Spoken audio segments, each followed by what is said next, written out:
میں آج اپنی سپریم عدلیہ سے مخاطب ہوں۔ 4 مہینے پہلے میں نے سپریم کورٹ کے اندر اسی فیئر ٹرائلز ایکٹ کے تحت میں نے ایک پٹیشن دائر کی تھی، اور اس میں وہ پٹیشن کیا دائر کی تھی کہ ٹیپس نکلیں، آڈیو ٹیپس نکلیں کہ میں جب پرائم منسٹر تھا، میرے پرائم منسٹر ہوتے ہوئے میری جو بات چیت کر رہا تھا میں اپنے پرنسپل سیکرٹری سے، وہ میری آفیشیل لائن تھی، اس لائن کا ٹیپ کیا گیا، اور جو میری اعظم خان سے بات ہو رہی تھی اس کو ڈاکٹر کر کے اور اس کو ریلیز کیا گیا۔ اس کے علاوہ بشرا بیگم وہ آفیشیل لائن سے کسی سے بات کر رہی تھی، ان کی بھی ٹیپ کر کے وہ جو ان کی بات چیت تھی، جو کانورسیشن تھا، اس کو بھی ڈاکٹر کر کے چینج کر کے اور 2 دفعہ وہ ریلیز کی گئی۔ تو میں اس لیے یہ اپروچ کیا سپریم کورٹ کو کہ میرا تو چلے، ایک تو یہ ہے کہ جو ڈاکٹر صاحبہ نے کہا کہ یہ ہمارے فنڈامنٹل رائٹ کی وائلیشن ہے۔ ہر انسان کا بنیادی حق ہے آرٹیکل 14 کانسٹیٹیوشن میں ہماری پریویسی اور ہماری ڈگنیٹی پروٹیکٹ کرنے کے لیے۔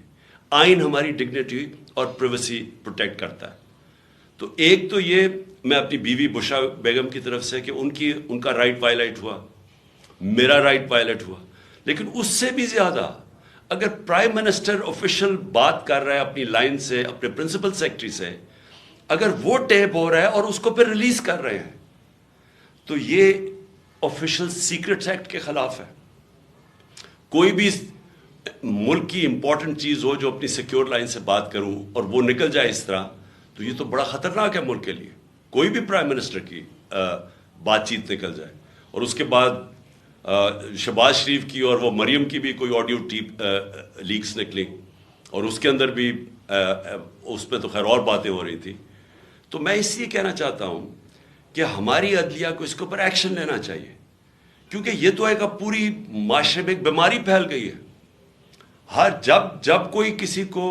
کو بلیک میل کرنا ہوتا ہے، اس کی ٹیپ نکلاتی ہے۔ ہم اپنے سپریم کورٹ کو درخواست کرتے ہیں کہ 4 مہینے پہلے میں نے پٹیشن کی تھی، پھر میں نے پچھلے ہفتے اس کو پھر سے کہا کہ اس کو سنا جائے۔ میں اس لیے کہہ رہا ہوں کہ میں ہمارے معاشرے کو بچائیں ان بلیک میلر سے،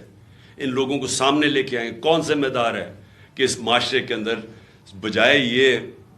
کہ یہ اس ملک کے صاف اور شفاف الیکشن کروا کے اس ملک کو آگے لے کے جائے، جمہوریت کی طرف لے کے جائے، یہ معاشی بحران سے نکالیں۔ جو لوگ تباہ ہو رہے ہیں اس وقت مہنگائی سے، جو لوگوں کا آج جتنا برا حالات ہیں پاکستانی قوم کے کبھی تھے نہیں، جو انہوں نے جس طرح 11 مہینے کے اندر ایک لوگوں کا معاشی قتل کیا، تو بجائے ادھر لے جانے کے جس لیے ہم نے اپنی گورنمنٹس ڈیزالو کی تھی کہ یہاں الیکشنز کروا کے اس ملک کو اس بحران سے نکالیں، یہ الٹا اس کو استعمال کر رہے ہیں ہمیں کرش کرنے کے لیے۔ اور یہ جو میں جے آئی ٹی کا پھر آخر میں یہ کہتا ہوں، یہ جو انہوں نے سیبوٹاج کرنے کی کوشش کی ہے، اس کا مقصد یہ کہ طاقتور، جو میں کہتا تھا وہ 3 لوگ ملوث تھے، میرا کوئی بھی تھوڑا سا بھی شک ہو اور کسی کا بھی شک ہو، وہ سب ختم ہو جانا چاہیے کہ وہ لوگ یہ جو سیبوٹاج کرنے کی کوشش کر رہے ہیں وہی ملوث تھے میرے قتل کرنے میں۔ تو میں اپنی عدلیہ سے آج امید رکھتا ہوں۔ میں نے پھر سے پچھلے ہفتے پھر سے کہا کہ میری پٹیشن سنی جائے۔ ڈاکٹر یاسمین وہ کل اس کا کیس کریں گی، عدالت میں بھی جائیں گی، جو ان سے کیا گیا، جو فیئر ٹرائلز ایکٹ کے اندر اس کی جو وائلیشن ہوئی ہے۔ میرے سامنے تب آئیں کہ جب ہم اے ٹی سی میں گئے، یہ جو گجرانوالہ کا کورٹ ہے، تو ایویڈنس جو خان صاحب کا یہ انویسٹیگیشن کا ایویڈنس ہے وہ آنے دیتے ہی نہیں تھے، اور اس کا حوالہ یعنی جب سی سی او پی کو ہٹایا تو ڈی جی اینٹی کرپشن کو دے دیا گیا۔ جو چیف انویسٹیگیٹنگ آفیسر تھا جس کا نام انور شاہ صاحب تھے، ان کو انہوں نے پہلے کیا کیا کہ اس کو او ایس ٹی کر دیا، اور اس کے بعد جو ڈی جی تھا اس نے سارا ریکارڈ جو ہے اس کو سیل کر دیا اور تالا لگا دیا۔ ہم نے جب بار بار کہا کورٹ کو کہ جی یہ ہمیں ایویڈنس چاہیے، جو سارا ایویڈنس منگوائیں، تو پہلی دفعہ جو سیکنڈ ہیئرنگ تھی اس میں انہوں نے آ کے کہا کہ جی ڈی جی بدل دیا گیا ہے، اور یہ چٹھا صاحب کو لگا دیا گیا نیا ڈی جی اینٹی کرپشن، جو کہ ثناء اللہ کا رائٹ ہینڈ مین ہے،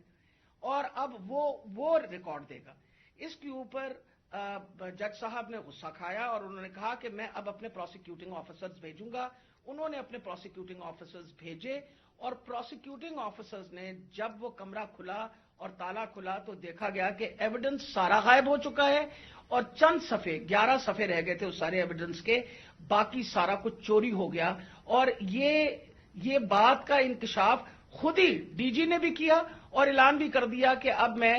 اس کے اوپر انکوائری کروں گا, یعنی خود ہی چور اور خود ہی منصف بننے کی ارادے سے. میرے لیے یہ ایک اتنا بڑا ہمارے لیے سانحہ تھا کہ سارا ایویڈنس جو ہے اس کو انہوں نے خرد برد کر دیا کہ جب ہائی کورٹ کا آرڈر پتا چلا کہ جی ہائی کورٹ نے سی سی پی او کو دوبارہ لگایا ہے تو میں نے مناسب سمجھا کہ میں سی سی پی او سے پوچھوں کہ